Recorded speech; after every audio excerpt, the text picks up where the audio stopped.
काल बैशाखीर कराल रूप मयूरभंज जिलार बांग्रिपोषी विषय कुलियणा सारसकणा और करंजिया ब्लॉक रे वर्षा सह कुआपथर माड़ एथिरे भांगिला घरर छात गाड़ी और गछ लोके उत्तेजित होई जातीय राजपथ कले अवरोध। सूचना अनुसार मयूरभंज जिले में गत गुरुवार संध्या समय काल बैशाखी रचिछि तांडव।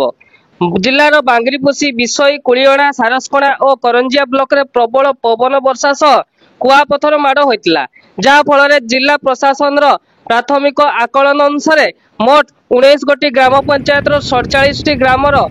4775 जन लोक प्रभावित होइचंती। एथिरे 350 टी कच्चा घर संपूर्ण भावे नष्ट होइतिबा बेले 11 गोटी कच्चा घर गुरुतर भावे क्षतिग्रस्त होइछि एवं 295 टी कच्चा घर आंशिक भावे नष्ट होइतिबा बेले 4 गोटी गाई गुहाल घर नष्ट होइछि। एतद व्यतीत एही कुआपथर झड़े विद्युत जोगाण जल जोगाण गमनागमन भित्तिभूमि मध्य क्षतिग्रस्त होइछि। सेपटे गतकालीर कुआपथर माड़े भांगी जाइछि बस और कार काच। विषय ब्लॉक अंतर्गत खमड़बेड़ा ग्राम पंचायत 2 ग्राम रे कुआपथर माड़े लोके मध्य आहत होइतिबा नै सूचना मिलिछि। सेपटे शुक्रवार सकाळु काल बैशाखी जो क्षयक्षति होइतिबा स्थानीय बासिंदा द्वारा विषय 49 नंबर जातीय राजपथ अवरोध करा जायतिला। दीर्घ समय धरी राजरास्ता बंद करबा परे घटनास्थल रे विषय ब्लॉक रो वीडियो पहुंची बुझासुझा आरंभ करथिले। तेबे काल बैशाखी रे क्षयक्षति होइतिबारु समस्तଙ୍କୁ यथाशीघ्र सहायता दिया जाउ बोली अभियोग करी कहिसंती स्थानीय बासिंदा। पुराम बास्के ग्राम देवपट्टा जीपी खड़मबेड़ा कौन थिला काली गतकाली एते भयंकर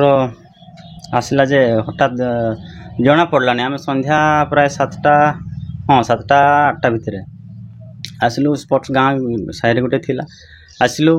आसला पर किसी समय पर तो टिके हवा होउथला तापरे टिके वर्षा पकईला जे हठात किना आसला एते बड़ बड़ पूरा पढ़िला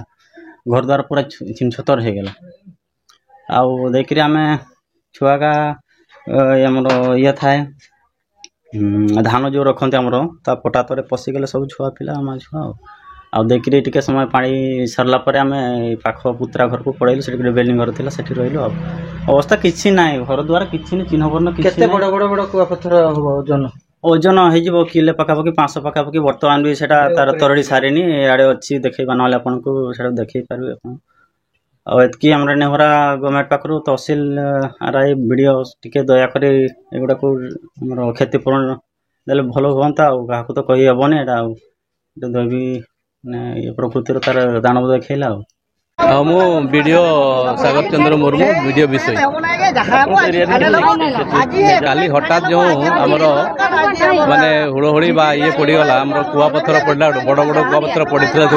खड़मबेड़ा पंचायत का खड़मबेड़ा बालीचुआ आई देवपट्टा रजाबसा एवं सेपटे आमर जो दूधकुंडी किताबेड़ा खड़मबेड़ा जीविका टोटल है आपंकर मूसामारी बेसी एफेक्टेड तेणु से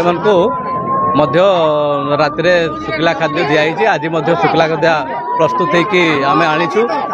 किंतु लोक मैंने जो रखी ये रास्ताटा अवरोध कर स्कूल को चलतु व्यवस्था आम करुचु खाया पीवा व्यवस्था करुचु एवं जी सरकार सहायता अच्छी रूल अनुसार दिज्व जार जार घर जो बर्तमान राति सारा उपास घर टे मुंड गुंजा ना काली समस्त मुढ़ी दिखाई उपास जो मैंने स्कूल दिखाई आज दिज्व आम प्रस्तुत अच्छु एवं जो आम अनुरोध करुचु जनसाधारण को से मैंने रास्ता अवरोध करूँ ना एटा दुर्विपाकर कथा अच्छी स्कूल को जातु समस्त को दिया। एही परिप्रेक्षी जिला प्रशासन तरफ विभिन्न स्थान रे रिलीफ केन्द्र खोला जाई क्षतिग्रस्त लोक मानकु रखा जाइछि एवं घर भांगी जाइथिबा लोक मानकु 127 टी पॉलिथिन रोल जगाई दिया जाइछि। एति सहित लोक मानक आशु चिकित्सा पई 5 गोटी मेडिकल टीम नियोजित करा जाइछि बोली जिला प्रशासन पक्षरु सूचना मिलिछि।